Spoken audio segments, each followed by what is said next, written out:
It all started with a rumor. It went like this. Back in 1989, on prom night, a teenager boasted that he had just committed murder, a hate crime no less. He showed off a freshly inked tattoo, a racist badge of honor for killing a black man.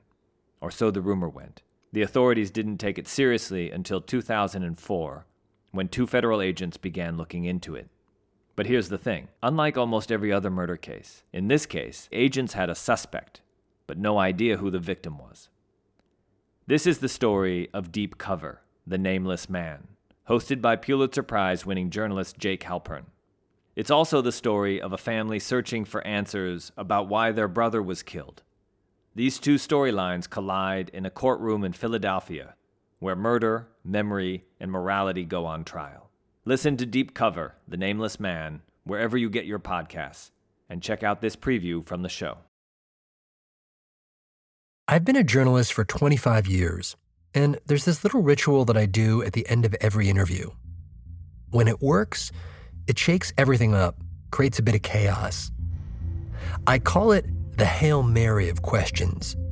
It's like a last-ditch effort to find something, anything that I might have missed. I just say, hey, what's a question I should have asked you? Most of the time, like 90% of the time, the answer is, I don't know, I think we covered it all. But every once in a while, a person says, well, there is one thing we didn't talk about. And then they drop a bomb, say something totally unexpected. And at that moment, I always imagine a door creaking open. That, in a nutshell, is what this season is about. It's about a guy, 2 guys actually, who come upon just such a door. And on the other side of it is a very dark secret.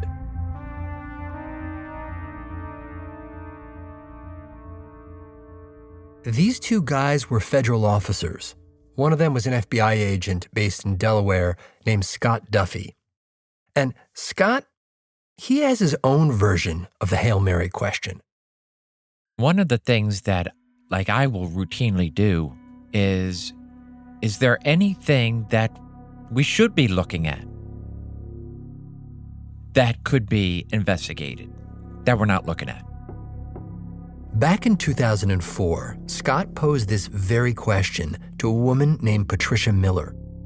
At the time, Scott was visiting Patricia at her home in Delaware to learn more about her ex-boyfriend, a guy named Tom Gibison.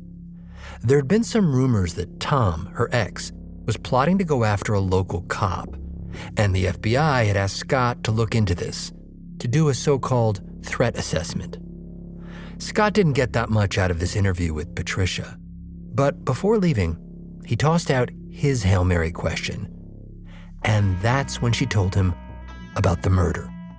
She mentions, well, there is this alleged murder to have taken place, that when he was in high school, that he had committed a murder for a black man in order to gain access into this white supremacy group within Delaware. Patricia goes on to say that Tom, her ex, was proud of this murder. It happened back when he was younger, a teenager, but even years later, he bragged about what he'd done. How he'd driven into Philadelphia late at night and shot a pedestrian, a random black man, all allegedly so he could earn some street cred as a racist skinhead.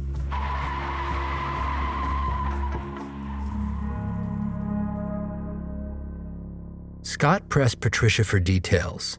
Was there any evidence? Did she have any proof? According to Scott, she talked about a newspaper article from the time about the man's death and how it was described as a drug-related killing. She said that Tom held on to this article for a while so he could brag about it, intimating, "No one knows, but I did this. I killed this guy." That's what Patricia said anyhow. All of this got Scott thinking, if this murder really happened, maybe it wasn't so random after all. Maybe it was predicated on a callous, cynical piece of logic that no one would care about this victim, or at least no one in a position of power or authority.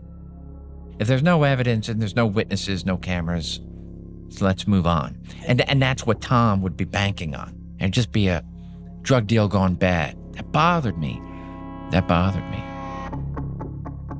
Scott may have been upset about all this, but he was also at a loss. How do you investigate a murder when you don't even know who the victim is? Eventually, Scott and his partner paid a visit to the Free Public Library of Philadelphia. They wanted to find that newspaper article covering the victim's death.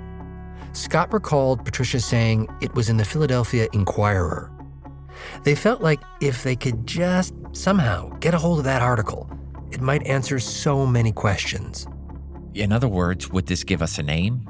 Would this give us a location? Would this give us a date? Because we still didn't have a date. But there's got to be countless articles of people that were just randomly killed in Philadelphia. Not only countless articles, but then you realize there are other newspapers. What if she's wrong? It's not the Philadelphia Inquirer. It sounds like a fool's errand. I'm glad we did it. I'm glad we made the trip. But I don't think we found anything. Nothing. So, game over, right? I mean, this murder, if it even happened, would have occurred approximately 15 years prior. It was a cold case. And yet, Scott and his partner, a guy named Terry Mortimer, they had this feeling that if they persisted, we might uncover something we're destined to uncover. That may sound corny, but I felt something. I think Terry felt something, and we didn't know quite what. And it could have been absolutely taking us down another rabbit hole of something that's just never could be proven. So what do you do with that? Exactly. What do you do with that? What do you do with something that's... Yeah, and not to be cute, but you can't exactly go back to your boss and say that me and Terry feel a sense of destiny here, right? No. So this was mission creep, big time. Plus, it's not like there was anyone that they knew of anyhow, demanding justice for the victim.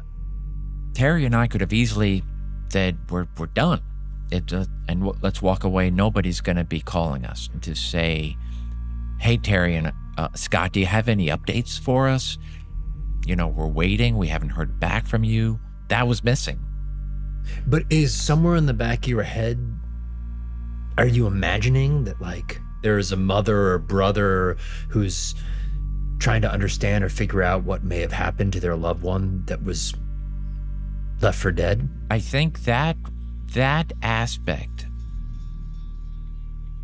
was the driving factor.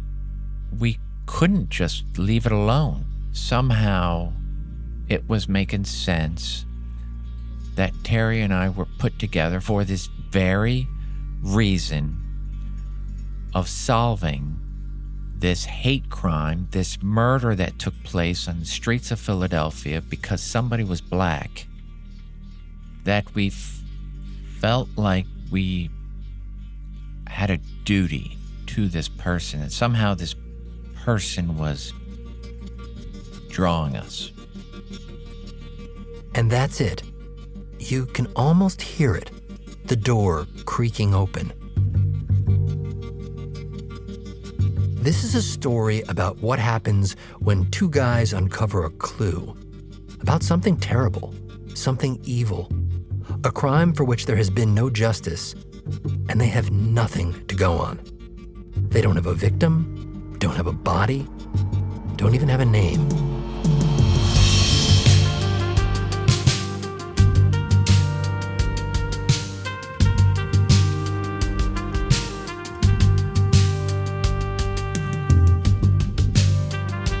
I'm Jake Halpern, and this is Deep Cover Season 4, The Nameless Man.